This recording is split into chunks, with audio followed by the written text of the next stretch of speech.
First, a justice system that's again failed us all.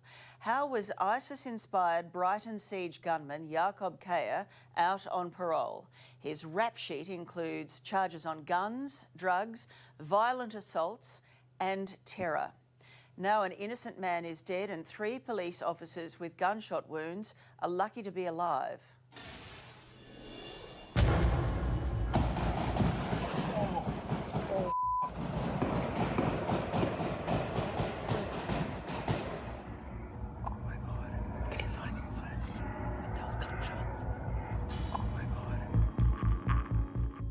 Monday night in Melbourne. Oh my God, gunshot. Holy. At the end, yeah, we heard all the gunshots, yeah, about 20 or 30 of them. I'm hearing severe gunfire right now. Police are calling for us to get back. We do not know whether they were from police. We do not know if that was from people inside. Just imagine the terror you would feel as you hear those gunshots ring out and hear those screams. It caused mass hysteria. Locals forced to run for their lives and take shelter in this nearby Coles, not knowing when the terrifying ordeal would come to an end. All of a sudden I heard police cars or helicopters. It's just non-stop. He's come charging out, firing at police, and we've fired back at him. This is the murderer responsible for the madness, Yacqub Khayre. He's already been linked to a suicide tack plot at a Sydney army base. He served prison time for violent offences. He even tried to set the jail alight while he was in there. So why on earth was he free to kill an innocent civilian, hold a woman hostage and wound several police officers? He was a known violent offender. How was he on parole? This man should never have been on the streets. He obviously wanted to die and to take out as many coppers as he could. Melbourne's exclusive bayside suburb of Brighton became the backdrop to the terror last night. It started at 4:30 p.m. There are reports of an explosion and a service department block is locked down. Police enter and find the victim lying dead on the ground.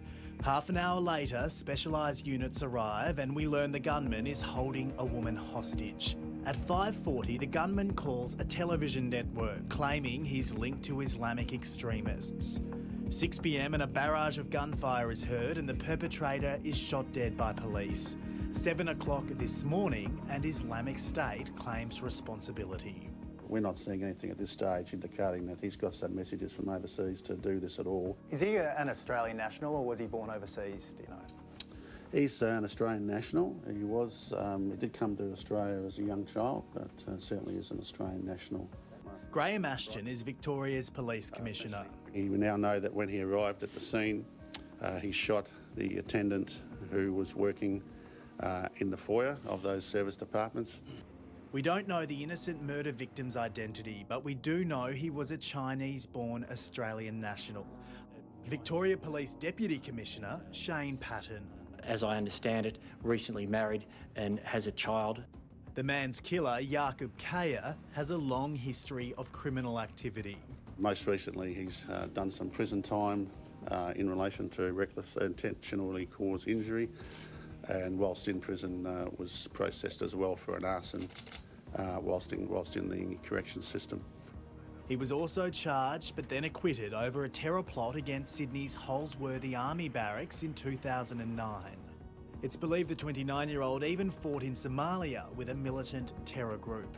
All this from someone who grew up in Melbourne's northern suburbs. Who would have thought this innocent boy would become a man capable of carrying out such evil acts? Something's rotten when these guys have not been arrested. They've come back in here and have been let walk around. That's not right.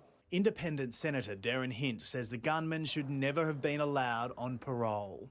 If people commit crimes in this country and they have dual citizenship and they spend more than 12 months in jail, they should be deported. And even the Prime Minister has had enough of Victoria's failing parole system. There have been too many cases of people on parole committing violent offences of this kind. many innocent people were caught up in last night's terror. Sky News journalist Aaron Young was reporting live when the gunfight broke out. We've just been told to get back to Coles Sound as we speak. We're all running away from here. We're being told to get inside of Coles right now because of this scene unfolding. There were probably about 30 or 40 rounds of gunfire sound. To be that close to when it's going on, it sounded like firecrackers at first, but the realisation this is gunfire, it sounded so close that we were just running as fast as we could to get into the supermarket. Were you around the area last night, or? No, I live next door, down there, yes. Antonia had to comfort her 9-year-old granddaughter while the drama was unfolding. The sad thing was I had my granddaughter staying with me and she wasn't, her parents weren't able to get in to pick her up. Was it frightening? Oh, yes, she was quite scared. She has a little bedroom there, so she slept there and actually slept on the floor beside us. I'm going home to bed now. Everyone agrees what happened here on Bay Street could have been prevented. Our bail system's broken. Our sentencing regime is broken. Now the parole system appears to be broken as well. Matthew Guy is Victoria's opposition leader. The list of offences, his priors, are as long as your arm. He should never have been on the streets. Police have now raided the killer's Roxburgh Park home, seizing bags of evidence. Terror experts say the internet has been flooded with violent Islamic State propaganda following the attacks in Manchester and London. Professor Joe Siracusa is from RMIT University. The randomness of this is what gives us the chill down the back of our necks, is because this could happen absolutely anywhere in Australia. The hostage was a 36-year-old Colombian national and was working as a female escort. Professor Siracusa says the gunman may have been using her as bait to lure Special Operations Group officers to the apartment block for a bloody shootout. My usual conclusion is that this was a failure in intelligence, but this wasn't. This was a trap. This was an ambush for which you could not protect yourself. Premier, should Australians and Victorians be frightened here? We can be very confident that Victoria Police, together with our partners, AFP, ASIO and others, are doing everything possible to keep Victorians safe. Do you think the Premier should step down? I think the Premier is really showing all Victorians that he's not up to the job. We should be alarmed, not scared. We've had terrible things here. Endeavour Hills, Parramatta, the Lint Cafe. But we're a pretty resilient mob. You can't let the bastards get you down. 2 police remain in hospital awaiting surgery. Good evening. The terrorist who murdered an innocent father and held a woman hostage in a Brighton apartment had planned to lure police into a death trap. Investigators are now confident Yacqub Khayre, who claimed to be inspired by Islamic State, was acting on his own.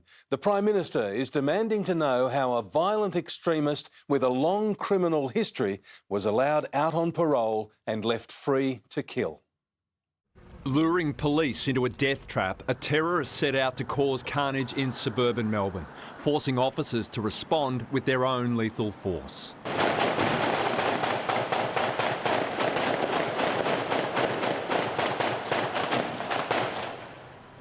The shootout sent terrified Brighton locals running for cover. Inside the Buckingham serviced apartments, a worker lay dead and a female hostage was trapped. Oh my God, gunshots. Holy sh**. Residents hid in their homes as police tried to end the siege without any more innocent victims. But 29-year-old Yacqub Khayre, who arrived in Australia as a child from Somalia, had a death wish. He had already murdered 36-year-old receptionist Nick Howe, married just 15 days ago. His only mistake being in the wrong place at the wrong time. We were in the front room looking out the window at all of the operations people taking aim at the apartments and hiding behind fences, and then sometime after, all of a sudden, all just hell broke loose and rapid fire, and we all just jumped onto the floor, and I was just yelling to the kids, just keep your head down, because we didn't know where it was coming from.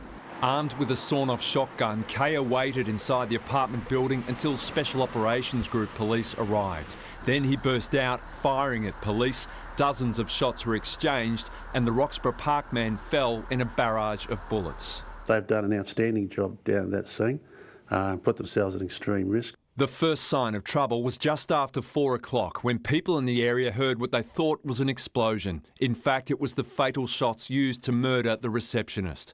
At 4:11, the hostage called 000 and told the operator of the killing.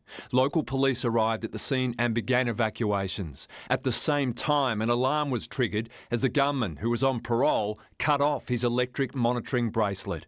The Critical Incident Response Team, Special Operations Group and Bomb Response Unit were called. At 5:41, the hostage and gunman made a call to the 7 newsroom. So he said, "This is for IS, this is for Al Qaeda." And obviously something like that, you can't believe what you're hearing, so I asked him to repeat it, and he said the same thing again, and then he hung up. The siege ended in gunfire shortly after 6 o'clock. Heavily armed police took no chances as they stormed the building. Bill Sippis had been there to visit friends and was taken into custody before being released. Well, I didn't know what was going on.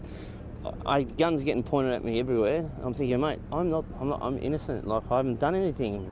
The female hostage, a 36-year-old Colombian escort, had her eyes covered as she fled the building. She was traumatised but not injured. 3 members of the Special Operations Group suffered gunshot wounds as they came to her rescue. Brighton locals struggled to believe the deadly siege was real. There was probably about 60 people standing behind me around Coles and on the corner here at Hillcrest. And as the shots rang out, we watched everyone run. It was extraordinary. I mean, really, it was like seeing something from an overseas terrorist attack. Obviously, it's not what you expect in Brighton. Even before the siege, Yacqub Khayre was a serious violent offender. He was charged and later acquitted of a plot to take part in a suicide attack on the Holsworthy Army Barracks in Sydney. In December last year, he was released on parole after being jailed for a violent home invasion. There's plenty of law enforcement effort going into making sure that we know everything that's sat behind this. Motivation individual, whether this was planned or spontaneous. The bomb squad combed the apartment block overnight and again this morning. Among the items seized by forensic police was a book with Arabic writing on the cover. Detectives are now trying to work out how Yacqub Khayre got hold of his gun and why he chose Brighton to carry out the deadly attack. This terrorist attack by a known criminal, a man who was only recently released on parole, is a shocking, cowardly crime. Khayre was on the ASIO terror watch list, but in recent years he had been considered less of a threat. Until last night, when a man regarded as little more than a northern suburbs criminal brought terror and death to Melbourne. Cameron Bowe, 7 News. And police today swarmed the Roxburgh Park home where the gunman lived with his mother. Jodie Lee is there this evening. And Jodie, have they found anything?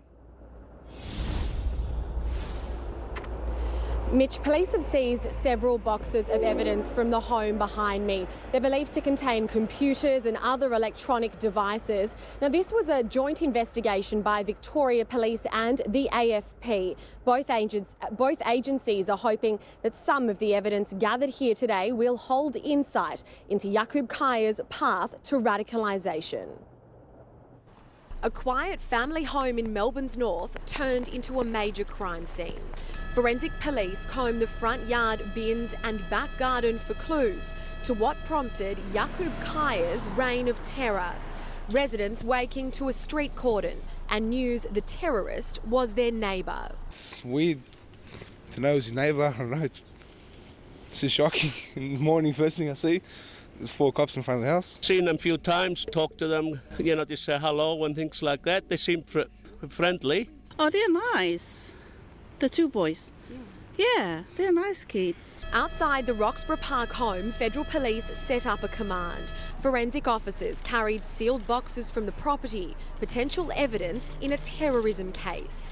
Khayre's mother rents the home from the Somali community, who were disturbed one of their own could carry out such evil. We know that he's involved in crimes, but we never thought that Yacqub will do something like this. Police are looking for any evidence that Yacqub had links to Islamic State. The terrorist organisation claimed responsibility for the attack, but Victoria Police have played down their claims. But then they always tend to jump up and claim responsibility every time something happens. As police gather information on the terrorist, those who knew him are devastated. Just regular good family. Everyone's loving and stuff. Mum's kind, nice lady. Dahir Mohammed had known Yacqub all his life and last saw him at the local mosque on Friday. I talked to him many times, personally, and I say, please stay home and do something good for you or for your future.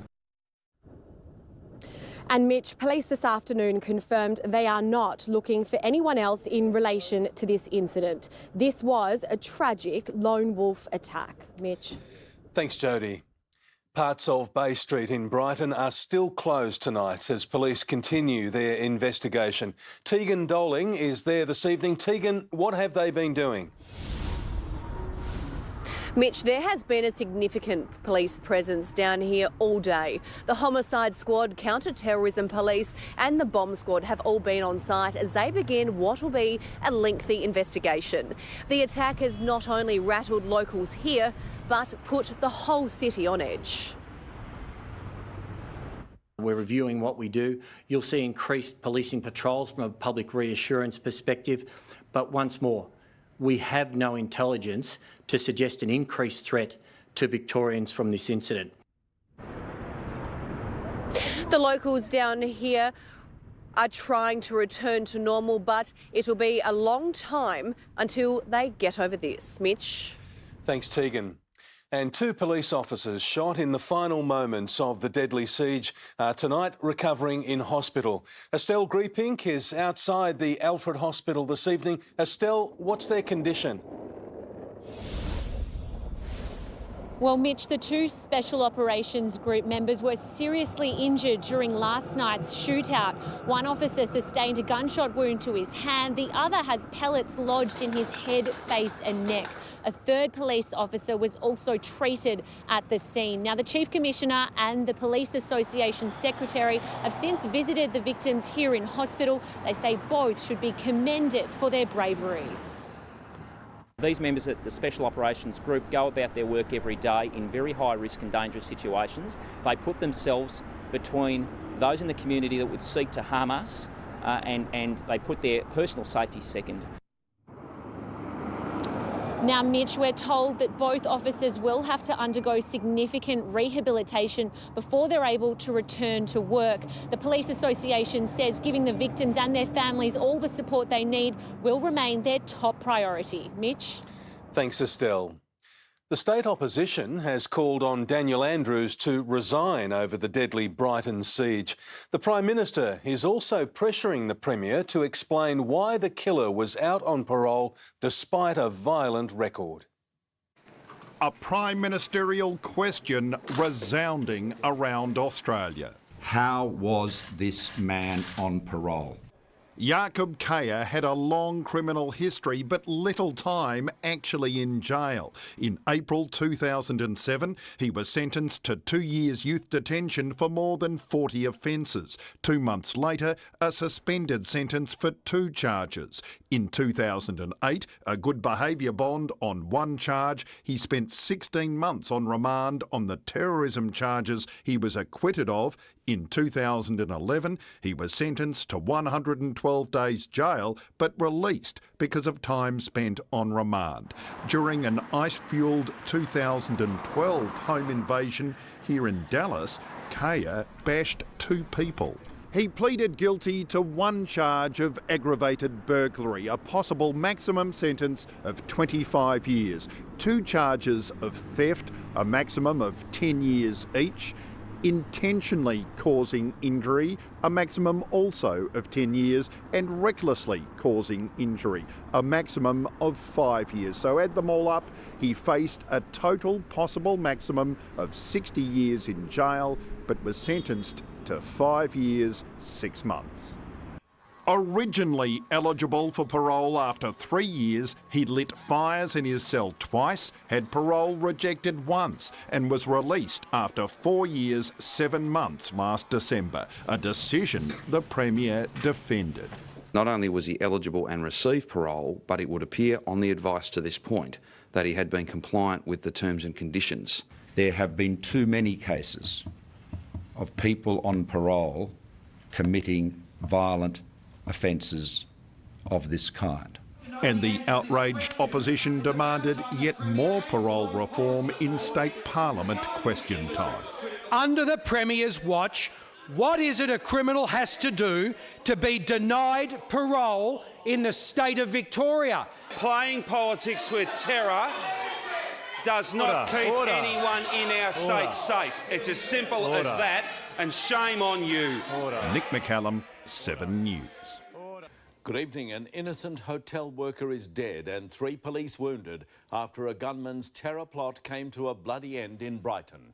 29-year-old Yacqub Khayre, known to counter-terror police and on parole, attempted to cut off his electronic monitoring bracelet as he embarked on his evil mission.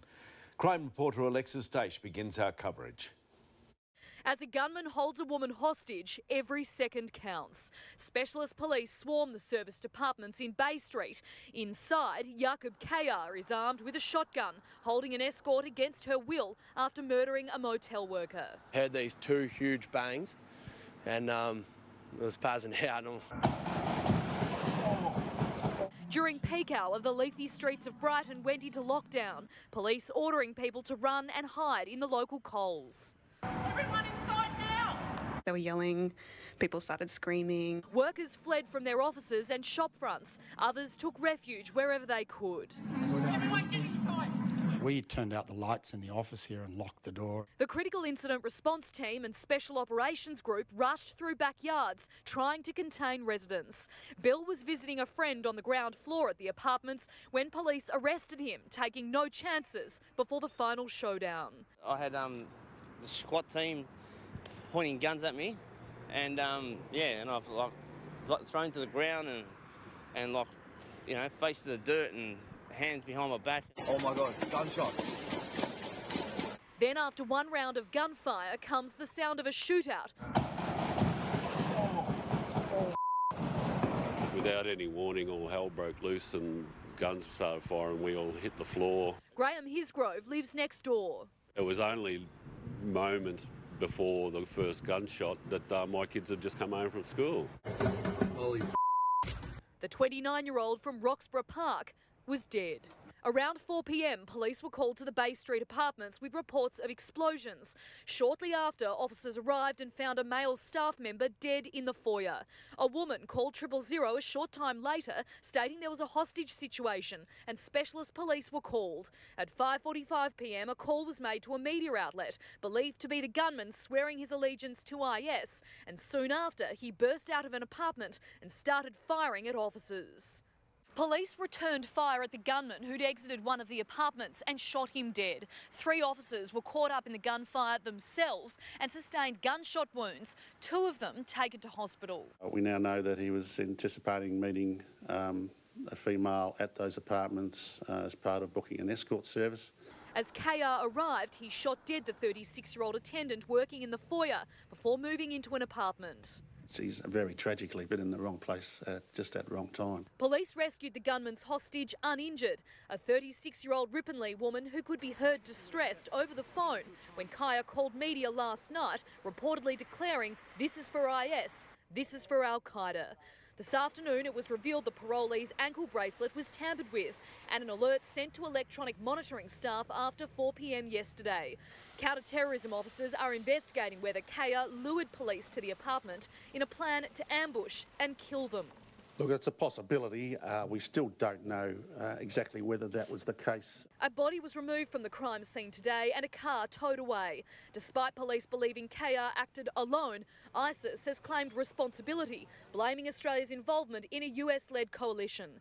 The terrorist group says the attack was carried out by a soldier of the Islamic State. They always tend to jump up and claim responsibility every time something happens. So, we note that that's happened.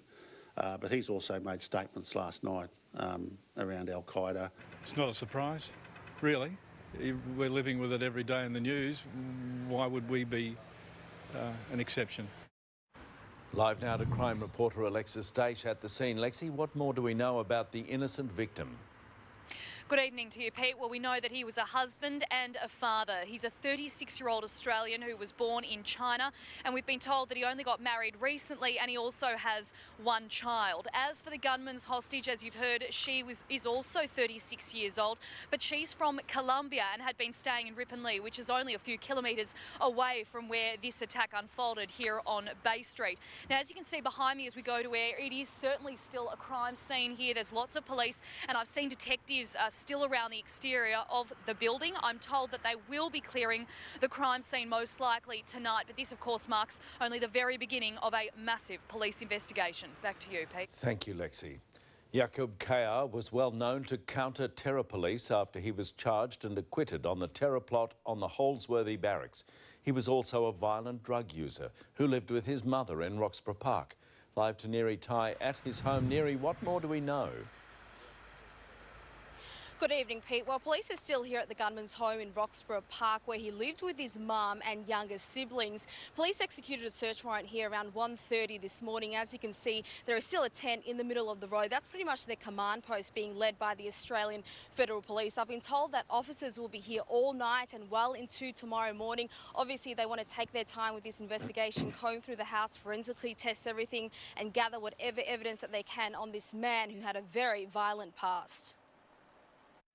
The Roxburgh Park home Yacqub Khayre shared with his mother and younger brothers is raided by police. I think they're innocent. They're all good people. Officers executed a search warrant around 1:30 this morning, taping off Sherwin Place. I can't believe it. It's just my next door neighbour.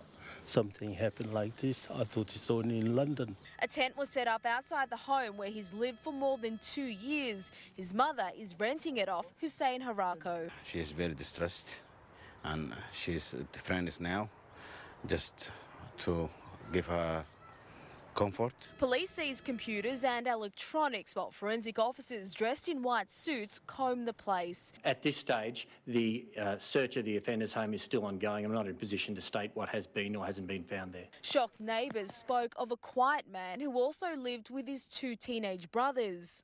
They're a bit quiet, keep it to themselves. It's just normal like everyone else. Say hello and walk past. It's regular good family. Everyone's loving and stuff.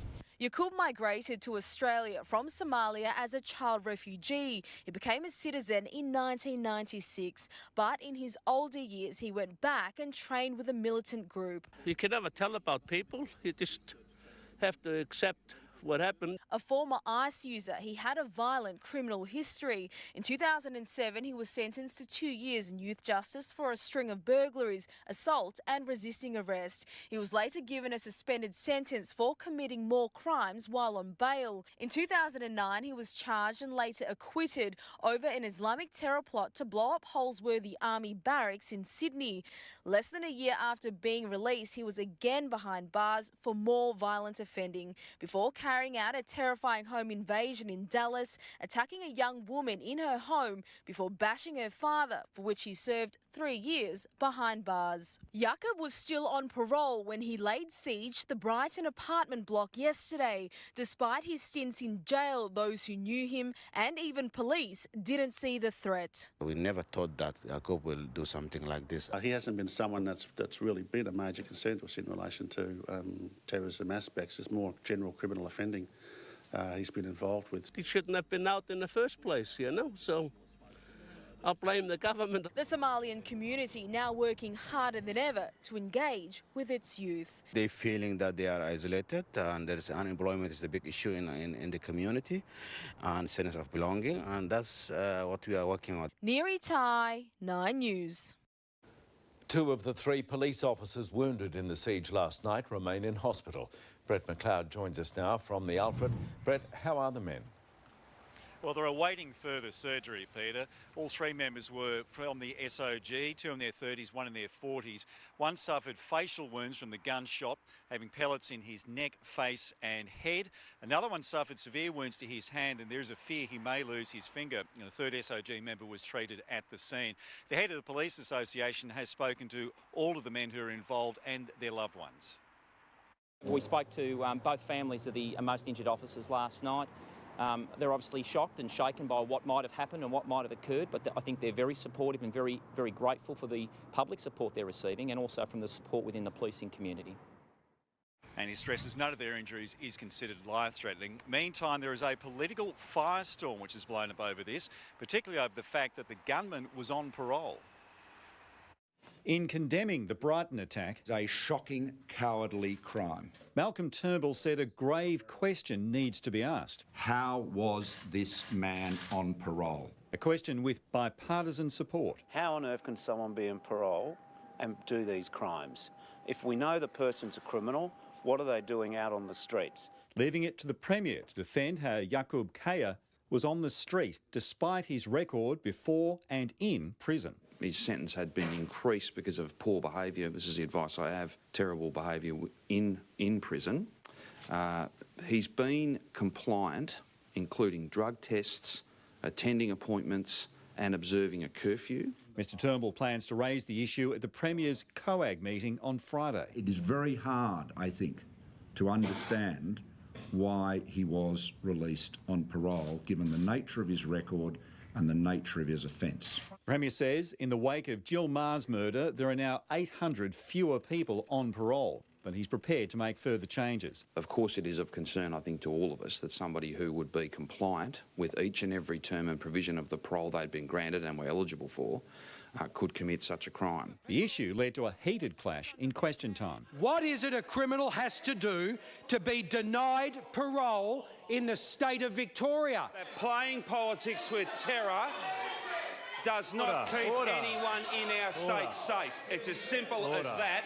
Liberal MP and former counter-terrorism police officer Jason Wood wants community protection orders, giving police powers to restrict people deemed in danger of being radicalised. It could be they don't want the person going on social media or going online or congregating with other similar people who are basically radicalising each other. The Shooters and Fishers Party says it's time to consider allowing Victorians to arm themselves. Capsicum spray, batons perhaps. At the moment, I wouldn't say Australia is ready for people to carry guns around the street for self-defence, though you do have to wonder where the violence is going to stop. Meantime, terror experts say the taking of a hostage in the Brighton siege could be a tactic literally out of the ISIS playbook. Islamic State's online magazine last month, in a section titled Just Terror Tactics, talks about taking hostages, luring targets using methods such as job advertisements and online sales. Then upon the target's arrival, one can proceed to initiate his attack. Despite last night's events, there are no plans to lift the official threat level above probable. To raise it to the next level means that we have very specific intelligence that a specific event will occur. Yes. We do not have that intelligence, and at the moment there is no suggestion that this matter will expand any further. But that may change depending on what the investigation unearths. Brett McLeod, 9 News.